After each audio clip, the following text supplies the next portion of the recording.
On Weather Extra, we are in Biloxi, Mississippi at Keesler Air Force Base. I've got the Hurricane Hunter aircraft behind me. What a treat to be here today.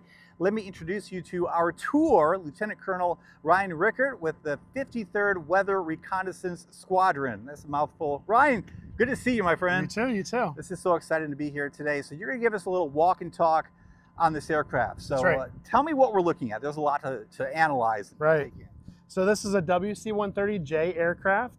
It isn't that much different than a normal C-130J aircraft. However, we do have it outfitted with some weather instrumentation, and it's a shorter version of the stretch model of the C-130J. This is called a step frequency microwave radiometer, and it basically measures emissivity being produced by winds over the ocean. And then that basically spits out using an algorithm and equation of what the wind speeds that are being produced on top of the ocean as we're flying over it. Huge piece of equipment right That's there. right. Very, That's very right. important.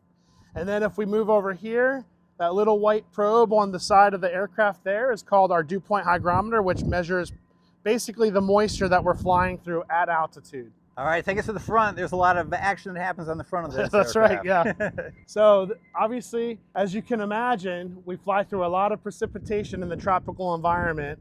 So this black cone on the front of the aircraft is a slightly modified or has an enhancement software on our aircraft. Typically, the C-130s avoid weather, right? So all C-130s that are these guys down the street here, the C-130s Attack Airlift Squadron, they avoid the weather as they're flying through it. Well, when we're in our reconnaissance area flying tropical systems, we fly into it. And what this radar does is it helps enhance basically the reflectivity that we're experiencing in front of the airplane, basically avoid specific areas like mesovortices, tornadic signatures, which we will typically not fly through intentionally. And then it basically helps us guide us into the eye or the eye wall of a hurricane. Then you know really when to hang on That's tight right, to your yes, life, that's right? when the pilots are definitely keeping us steady and at airspeed flying through the eye wall. That's most of the time the most dangerous area of the storm. All right, what do we have on this side?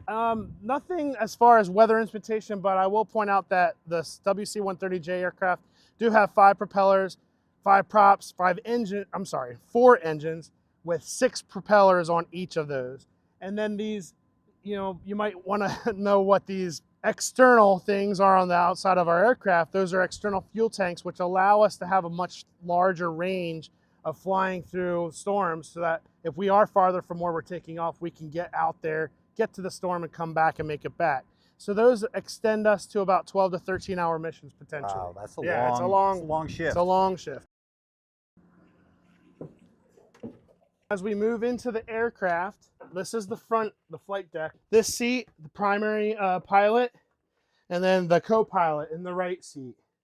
And obviously their job is to get us to where we need to go and keep the entire crew safe. What's interesting on our aircraft, we have a navigator, which helps with the radar signatures, turning inside the eye walls and navigating to the locations that we need to get to. We have our little microwave up here, so that's very important on 12-hour missions. This is where a lot of the weather information is collected. Actually, all of the weather information is collected, and a lot of the science is happening on the aircraft. We have our load masters, also called drop-zone operators.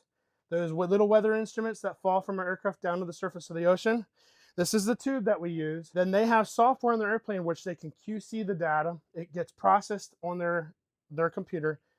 Then they send it over to our pilot. And this is where all the weather information, observations are getting sent off the aircraft to the National Hurricane Center. And then the drop-zone data is sent over here too, that we process, we QC it all, send it to the Hurricane Center. How many people are on the aircraft when you're flying into a big hurricane? So we can fly with a minimum basic crew, 2 pilots, a navigator, load master, and a meteorologist, okay. 5. Sometimes when they're, our schedule, our sleep schedule gets rotated. So you're switching your biological clock basically every day and a half. Brutal. Yes. Okay, explain what it's like on this aircraft when you're going through, say, even a Cat 3 eye wall, and then bring it up to a Cat 5. So, I mean, every storm is different. Everyone hears about that. What you experience kind of depends on what you're experiencing en route. And then, a lot of storms that are stable, that aren't really intensifying or basically, falling apart.